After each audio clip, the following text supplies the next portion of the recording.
Salam les amis, j'espère que vous allez bien et bienvenue dans cette nouvelle vidéo de scène partage. Comme je vous l'avais promis lors de ma dernière vidéo sur les amortissements, on se retrouve aujourd'hui avec ce cas pratique qui parle des amortissements. Mais pour cette première partie, nous parlerons seulement de l'amortissement dégressif. Donc, sans plus tarder, je vais vous laisser avec le cas pratique et vous essayez de lire et comprendre avant de passer à la proposition de correction que je vais vous montrer tout à l'heure.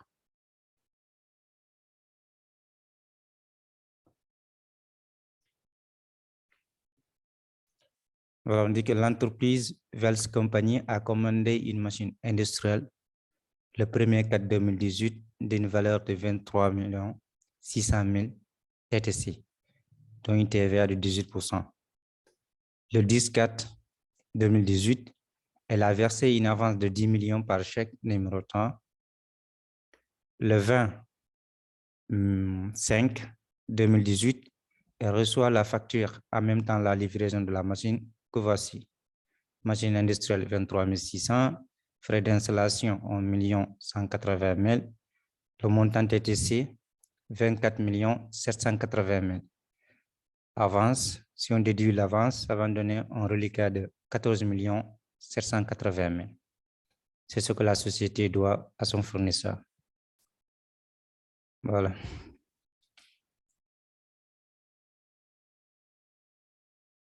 Donc, on demande le travail à faire. On dit que l'entreprise Wells Company décide d'amortir la machine selon le mode dégressif, coefficient 2.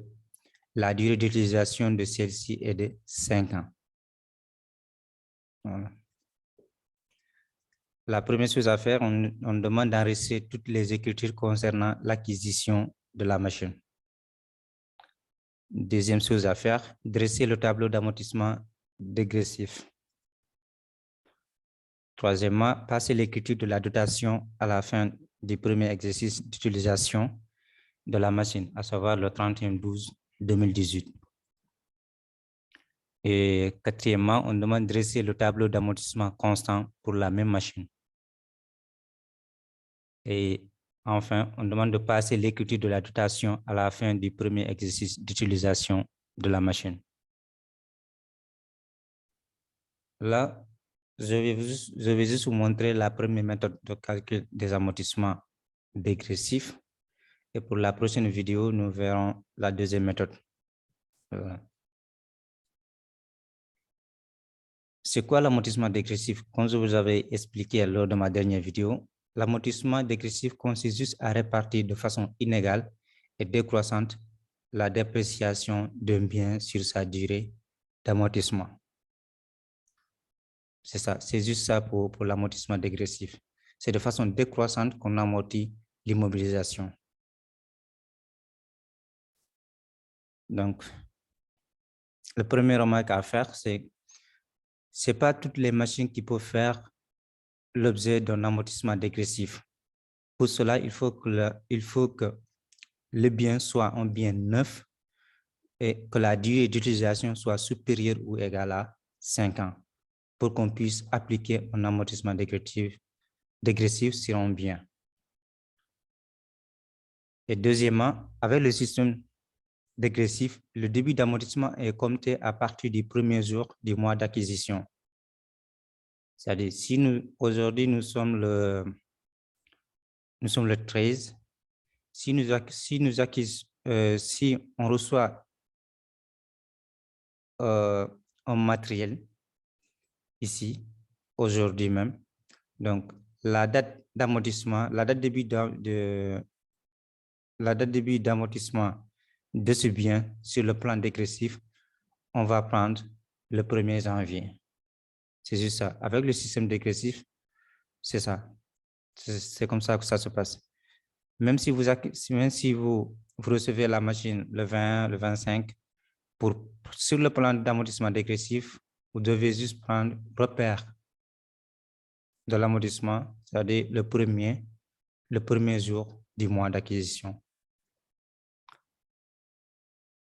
Et le troisième, ce qu'il faut retenir sur les amortissements aussi, c'est qu'à l'exercice où le taux linéaire sera supérieur au taux dégressif, il faudra calculer les annuités constantes. Nous verrons l'exemple tout à l'heure. Voici les trois notations que vous devriez prendre en compte lorsque vous faites un amortissement dégressif sur un bien. Premièrement, il faut que le bien soit neuf et que sa durée d'utilisation soit supérieure ou égale à 5 ans. Deuxièmement, quelle que soit la date à laquelle vous avez acquis le matériel, pour l'amortir sur le plan dégressif, vous devez tout simplement vous devez compter à partir du premier jour du mois d'acquisition. Et troisièmement, il faudra que lorsque le taux linéaire sera supérieur au taux dégressif, il faudra à partir de ce moment-là calculer les annuités constantes. Voilà. Donc, on va faire juste une récapitulation. Le prix TTC de la machine, c'est 24 780 000. Ça, c'est le prix TTC. Donc, on dit que la durée d'utilisation de la machine est de 5 ans. Donc, son coefficient est de 2. Si la durée était supérieure à 5 ans, le coefficient sera 2,5. La date d'acquisition, on dit que c'est le 20-05-2018. Montant hors taxe. Donc, pour avoir le montant hors taxe, qu'est-ce que nous allons faire? Nous allons juste prendre le montant TTC là, que nous divisons par 1,18 pour avoir le montant hors taxe, qui est égal à 21 millions. Parce que pour l'amortir, on n'utilise pas le montant TTC, on n'amortit pas la TVA. Donc, on amortit le montant hors taxe. Le taux linéaire. Le taux linéaire n'est rien d'autre que le 100 sur le DIP, c'est-à-dire sur la durée d'utilisation du bien. Dans notre cas, la durée est de 5 ans, donc on prend 100 sur 5, ça nous donne 20%. Donc, le taux dégressif égale à quoi? Égale à taux linéaire multiplié par le coefficient. OK? Donc, le taux dégressif égale à 20% fois 2, ça nous donne 40%. Parce que le coefficient pour cette machine est de 2. Et le taux linéaire est de 20%, donc ça nous donne 40%. Donc, le durée d'amortissement des premiers exercices, parce que là, nous avons acquis la machine en cours d'année. Donc, ce qu'on va calculer, c'est le mois à laquelle nous avons acquis la machine et à la durée qui se trouve entre le mois où nous avons acquis l'immobilisation et la fin d'exercice qui est le 31-12-2018. Donc, ça nous fait du 1er 5 au 31-12, ça nous fait 8 mois. Et ensuite, nous allons passer les écritures concernant l'acquisition du bien. Voilà. Le 10-4, nous avions versé une avance. OK? Voilà ce qu'il faut faire. On débute le 252, c'est-à-dire avancer l'immobilisation corporelle par le débit de 521, parce que c'est par chèque que nous avons réglé cette avance-là. Et comme libellé, nous avons avancé une machine industrielle. Donc, le 20-05, c'est-à-dire la date à laquelle nous avons acquis l'immobilisation, voici les écritures à passer. Nous allons débuter le 24-11, c'est-à-dire machine industrielle, par le montant hors taxe. Là, nous avons le coût d'acquisition, parce que bon, là, le Susquada a changé les termes. Donc maintenant, pour les immobilisations, on enregistre les immobilisations à leur coût d'achat. Donc, coût d'achat égale à prix d'achat plus les frais liés à l'achat. Ça peut être le transport, l'installation et tous ces trucs-là. Donc, on enregistre les immobilisations à leur coût d'achat. Et ensuite, la TVA sur l'immobilisation, qui est 3 780 000. Et l'avance que nous avions versée, ça revient. Et ensuite, le reliquat que nous devons au client. c'est les 481, le fournisseur, autant pour moi. Voilà. Voici les écritures à passer pour l'acquisition du bien.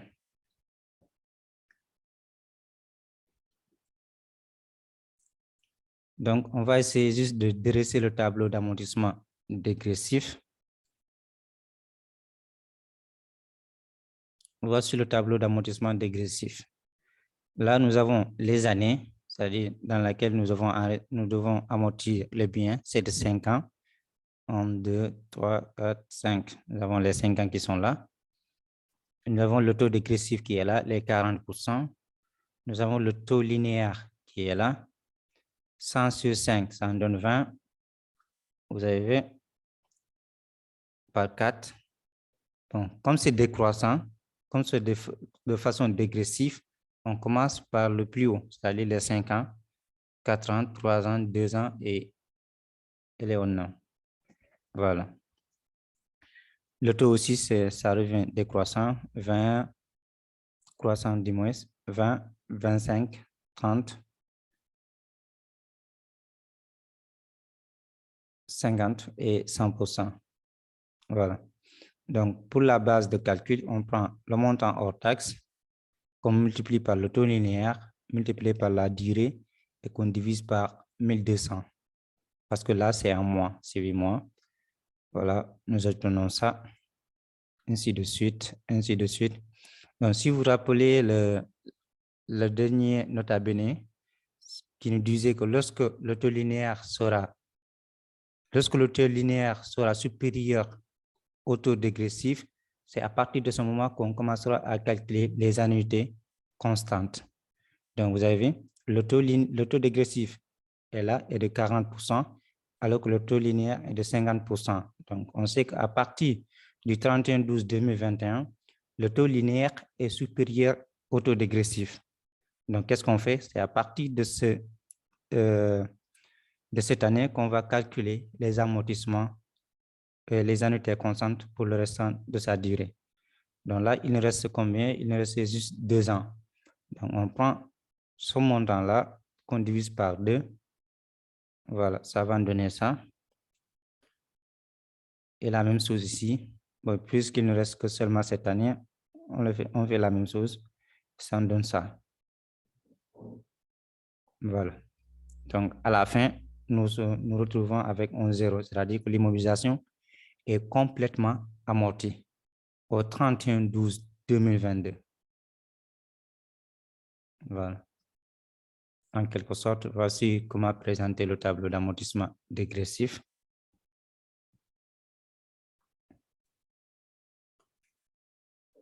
Là, on demande de passer l'écriture de la dotation à la fin du premier exercice d'utilisation de la machine, à savoir le 31/12/2018.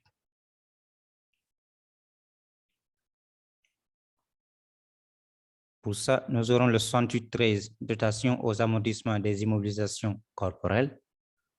Pour la dotation, c'est-à-dire les 5 600 pour la première dotation. Voilà, le 28/411, amortissement du bien industriel, du matériel industriel pour le même montant. Et voilà, nous avons l'annuité du 31/12/2018. Donc, on arrive à terme de cette vidéo et la prochaine vidéo portera sur la deuxième méthode de calcul des amortissements dégressifs. Donc, abonnez-vous dès maintenant et activez la cloche de notification pour ne pas rater la prochaine vidéo. Et en attendant, je vous remercie du temps que vous avez pris pour visualiser cette vidéo. Et si vous avez des questions, vous pouvez nous laisser des commentaires ou même nous envoyer un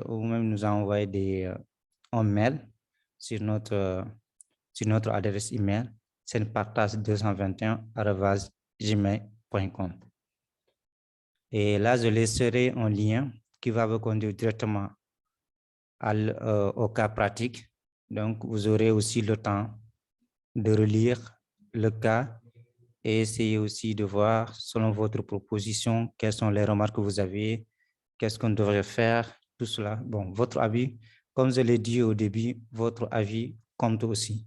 Donc, on n'a pas le monopole du savoir, donc nous aussi, on essaie de faire le maximum pour vous apporter des explications, de faire le maximum pour vous donner, pour partager avec vous ce qu'on a, quoi, ce qu'on a eu à apprendre. Voilà. Et pour cela, on se dit à la prochaine et portez-vous bien. Merci.